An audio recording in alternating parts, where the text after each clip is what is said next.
RainCheck, a weekly rundown of news relating to anime, manga, and enthusiasts. I'm Matt. And I'm Anton. And here's how we're going to do things in the show.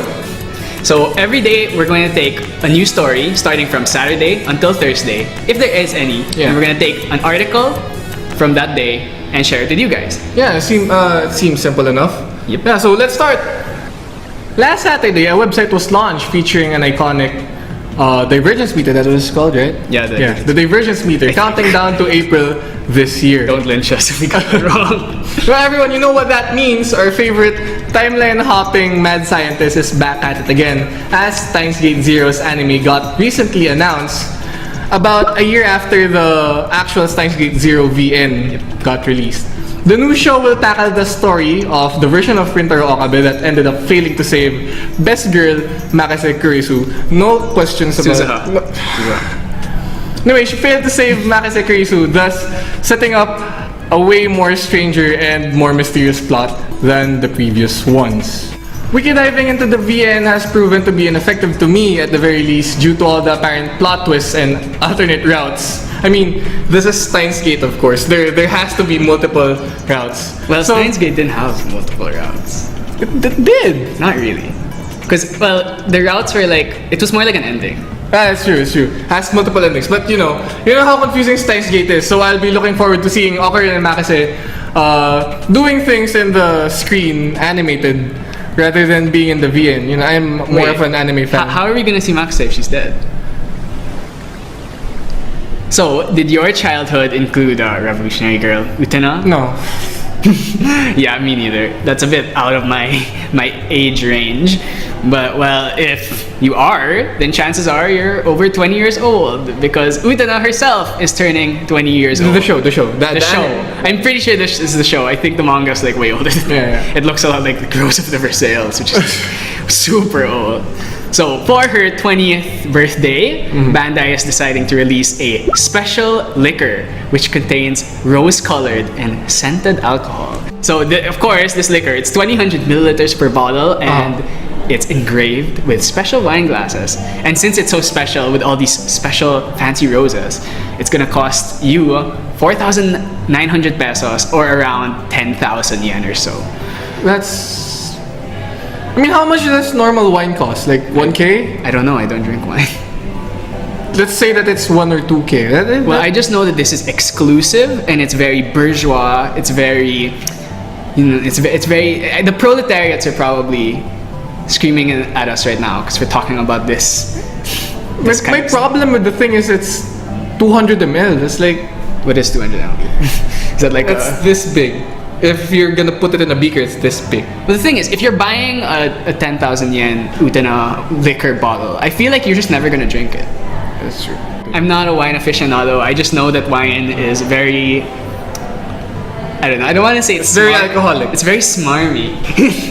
Smarmy? Come on, man.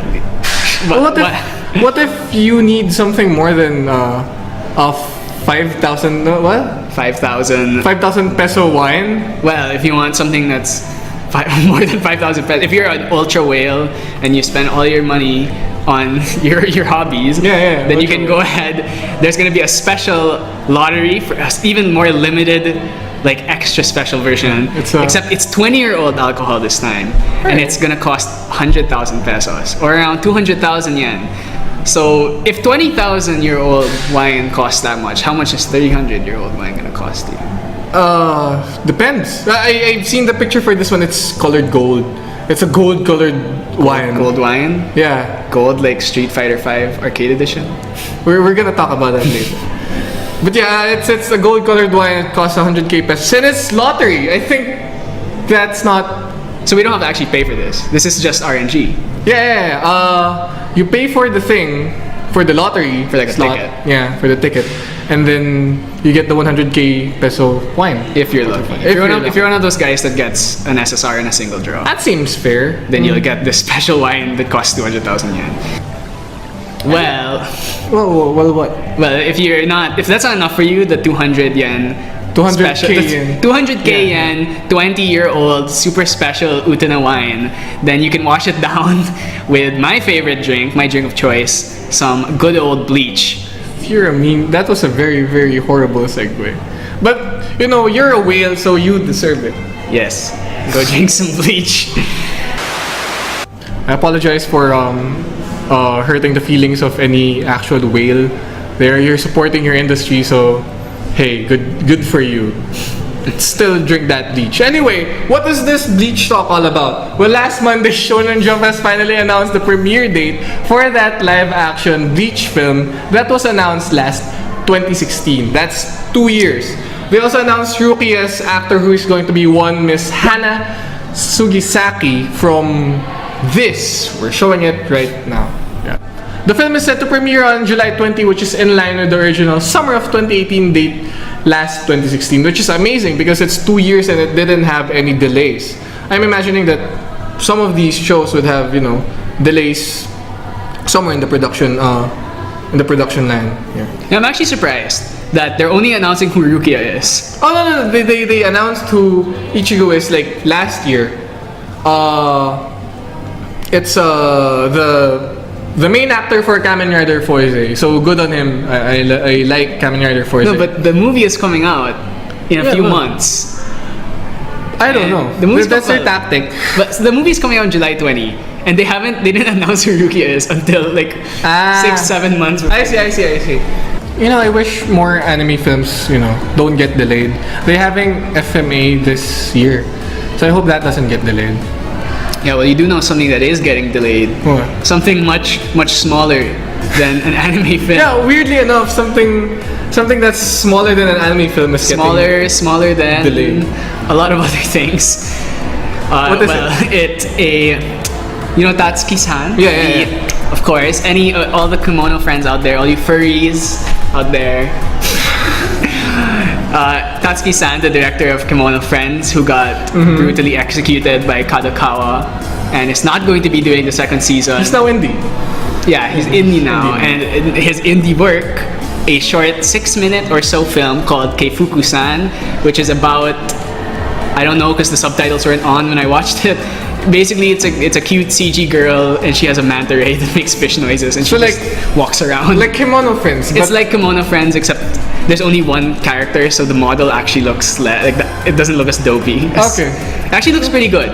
As someone who makes 3D models, it was shaded really well. Good for Tatsuki-san. So yeah, so it was made by Tatsuki-san and the team that made Kimono Friends.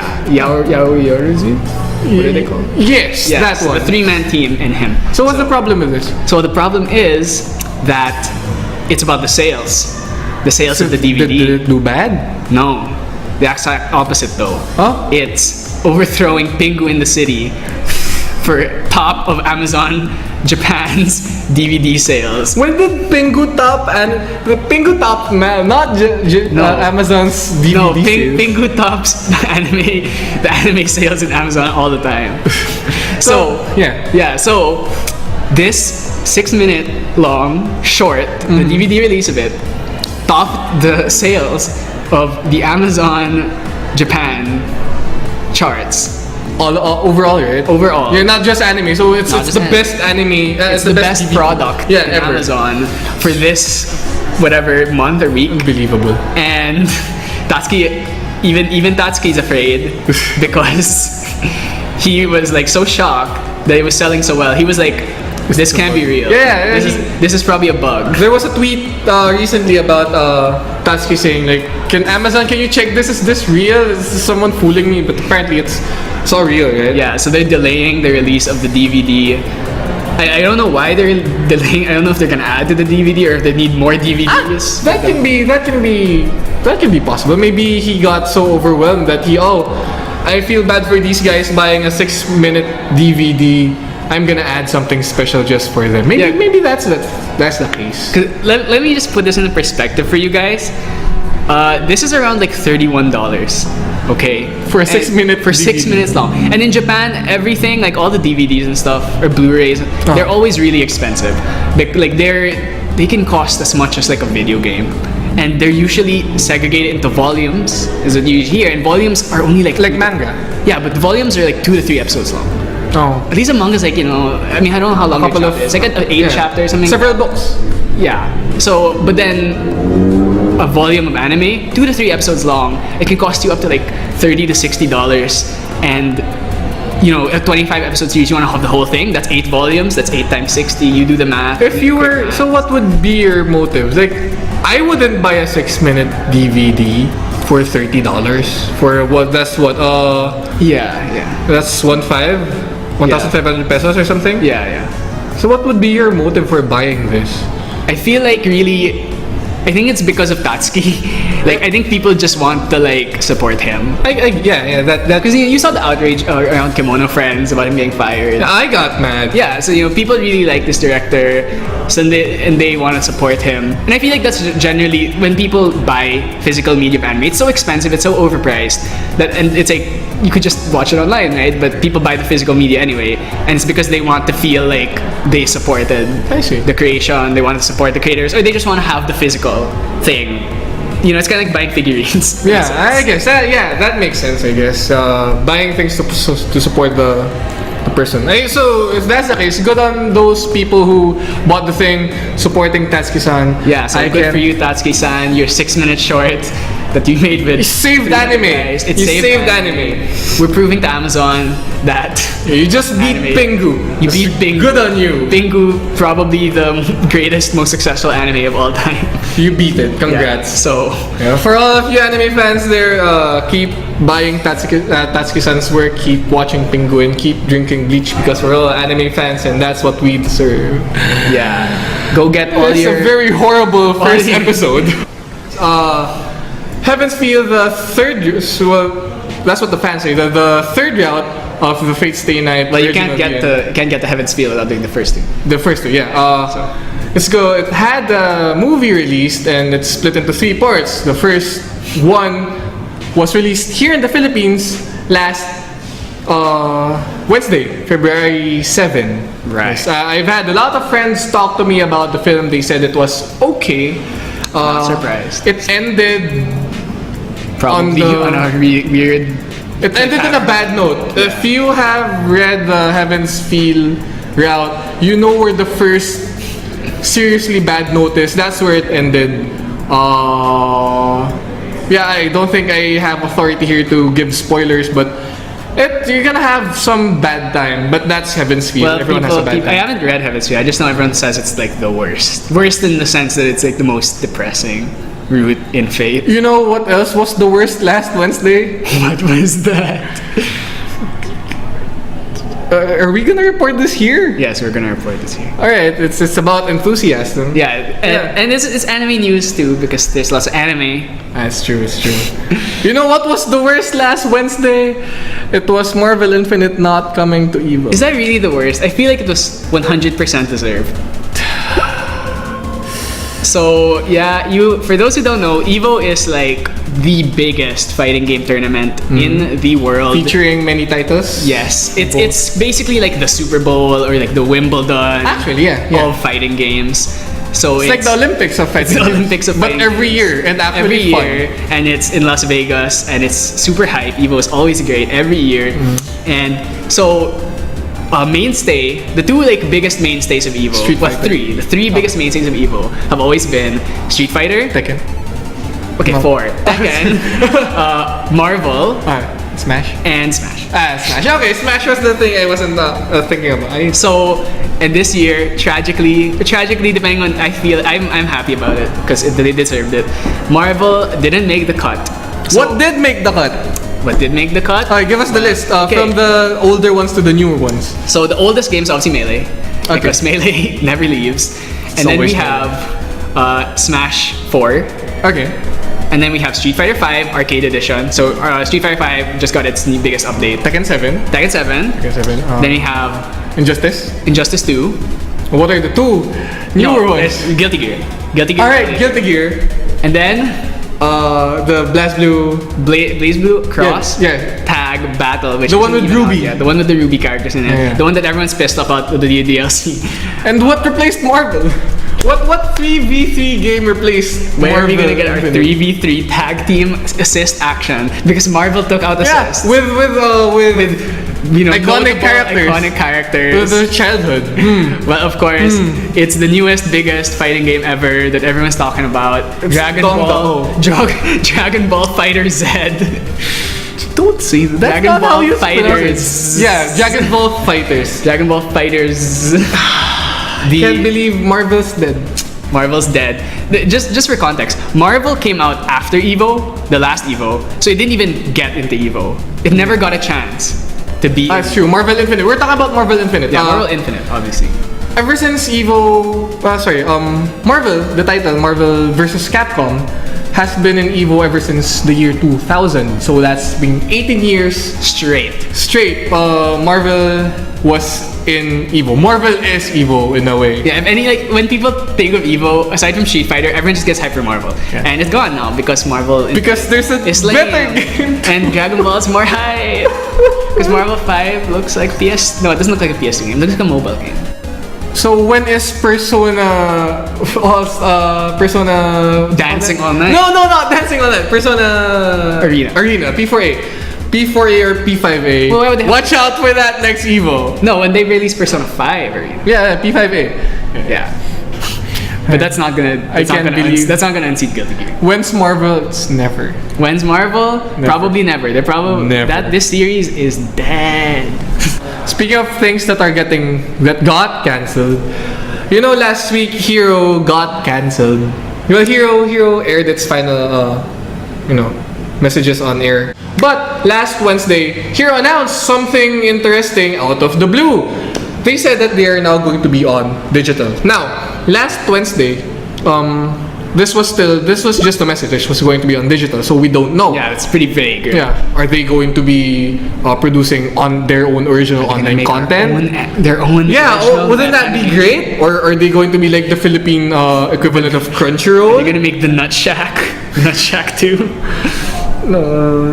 Are they going to be the Philippine equivalent of Crunchyroll? Which Would be great because Crunchyroll bans a lot of anime here. Yeah. Have it on Filipino dub. Or are they going to do something else? So Thursday, they followed up with a message that says, what did the message say? Okay, well, I'm quoting here. Okay. The new Hero format will produce anime, pop culture, and gaming contents through its various digital platforms. Hero will utilize its website, Facebook, Twitter, Instagram, and YouTube pages to deliver the freshest news and updates for its avid followers. Very yummy. Despite its departure from television, Hero will still be able to deliver stories that fans would love through the digital space. Single tier. There's a note that Hero will not be airing anime titles anymore. So that settles it. They're not going to be the Philippine Crunchyroll. Which is fine because the Philippine Crunchyroll is Kiss Anime. They just... We don't know that site. Well, we do. Wait, we have to know it. Yeah. So we can block it because we're... That's true. so That's true. So yeah, that's it. Hero will not be the Crunchyroll of the Philippines. Instead, they're going to be some sort of just nerd content. They're going to produce what? Anime, pop culture, gaming content? Yeah, so in other words, I'm going to call them out here. They're ripping us off. I mean, as I said many times earlier, this is our first episode and we're already doing this sort of thing. That's what makes us great. See, Hero, they're gonna be washed up. They're gonna just be like a bunch of clean people. They're gonna be the IGN of Philippine anime news. I guess that's fair. We're the No, I guess that's fair. No, they're gonna be Kotaku. the Kotaku. Since it's anime, pop culture, and gaming content. That's exactly what They're Kotaku. the Philippine Kotaku. In a way, that's alright. We'll have more news. We'll have more sources of news whenever we do this. We have more locals too. We can. Yeah. So if they're ripping us off, it's only fair that we get to steal their content. We're not stealing. We're taking what's right. We have Anime PH. We have what else are the local news outlets for anime? I don't follow the local news outlet. Anime News Network has a Philippine like news. They have a banner for Philippine news. Now we have Hero. Hero TV will now be producing news for all of us. Yay! More Philippine anime, manga, pop culture, gaming news. Yeah. Good Just for stop you guys. ripping us off. Good for you. Better be credited. Yes. Anyway, what are you doing after this? Well, I'm probably just gonna go home and watch some anime or watch some more 72 Deadliest Animals Latin America. I'm going to go watch Darling in the Franxx by Trigger. And that's what I'm personally recommending to you guys to watch this season. Darling in the Franxx is a show about the near future wherein people are trapped underground. No, it's a show about guys who ride girls in the way that you're thinking about. Basically think of High School DxD mixed with Gurren Lagann mixed with Evangelion and you get... Yes. The premise of the show is that in the near future people are stuck underground and there are these monsters attacking the surface. Gurren Lagann. Yeah. And now these specially chosen pilot teens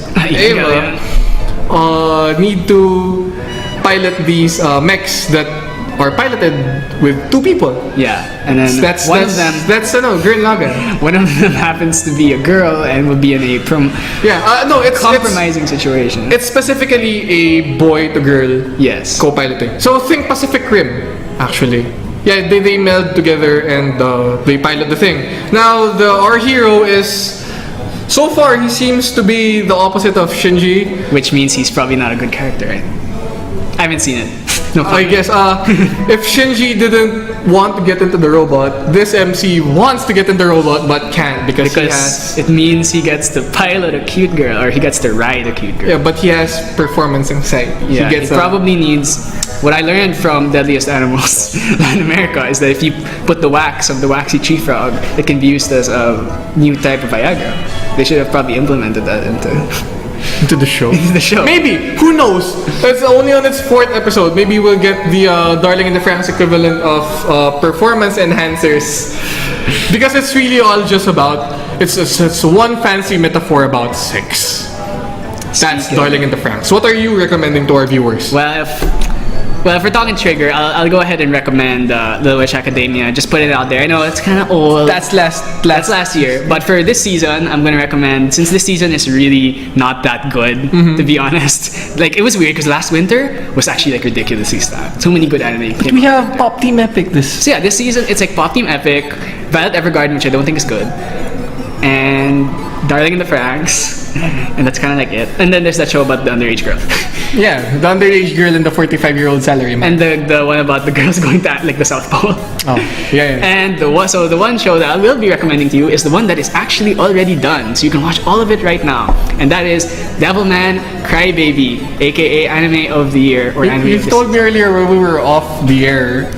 We were off the air that Devilman Crybaby is what the granddaddy of all the. Yes, Devilman Crybaby. Okay, you may think Devilman is just some dumb 50s like really violent comic, but Devilman it is, but it was the first one. Okay. It was the first thing to really show like post-apocalypse like calamity, like mass destruction and death. So in other words, what I'm saying is you wouldn't get Fist of the North Star, and you wouldn't get JoJo, you wouldn't get Evangelion, you wouldn't get Berserk. You wouldn't get anything that's remotely violent. So that's good and all, that it's the originator of all these anime. But is Devilman Crybaby actually good in your opinion? Oh yeah, Devilman Crybaby, in terms of animation, it's kind of hit or miss. It reuses a lot of animation. It has like Masaaki Yuasa. So Devilman Crybaby is a Netflix original series. That's why it's all out. So for people like me who hate watching anime when they're not done, you can just watch all of it, just like that. 10 episodes long. Really easily consumable. It's directed by Masaaki Yuasa and the Tatami Galaxy guy. The guy who made Tatami Galaxy and Mind Game, Kick Heart. So I think he really digs this stuff, like not having to work under the studios, and it really shows in Devilman Crybaby. What I really like about the show is that it's really uncompromising. It has some of the most explicit violence and sex that I have ever seen in like anything. But for a reason. Well, not just for the sake of violence. No, honestly, it's just for the sake. Oh, okay. So it's not that kind of. It's just this like stuff for fun. I wouldn't say it's for fun. It's more like for shock, or like just it sets the tone. Is that this is like a kind of story that doesn't hold punches. So and you really see that at the end. Like at the end, like you will get hit by things that you wouldn't expect in most anime. It kind of feels like it's kind of Game of Thrones. No one is safe. Anyone can die. It's like the worst things could possibly happen to characters that you love. and it's just uncompromised. I thought you were gonna say brutal. it's the pop team epic of violence. It's the no. Honestly, okay, the violence and stuff in Devilman, and it's also visually interesting. Yeah, of course. It's Like Masaki. in the first episode, the scene where like basically they go to a night rave and there's a mass murder and they all turn into demons and stuff, and it's one of the trippiest scenes ever. Sounds good. So yeah, go watch it. If you don't have a Netflix account, you can look for it other places. You know where to look. And with that, we leave you with goodbye for now. Yeah. Please do follow us on Facebook and Twitter, UPAME, and subscribe. Subscribe to our. No, not subscribe for now. Just please watch out for the next episode of RainCheck next week, same time, same place. hopefully same place. Yeah. If you have any comments, suggestions, what else? Comments, suggestions, reactions to all of the shade we've been throwing. If you want to pitch if you in, wanna complain about Marvel not being a dead game that's worthless, or any other opinions that you might have, please do feel free to post a comment either on the Facebook page where this will be kind of linked to, or the YouTube video itself. Anything's possible. We're happy to interact with anime fans, inside and outside. I will trash talk your taste if you don't think Pingu is the greatest anime ever. I will crucify you. Anyway, I have been Mac, and I have been Pingu in the city, and this has been really Pingu in the city. My name is Pingu. Do noot. Anyway, I've been Mac, and I've been Anton, and this has been RainCheck. See you next week, guys. Bye. Bye.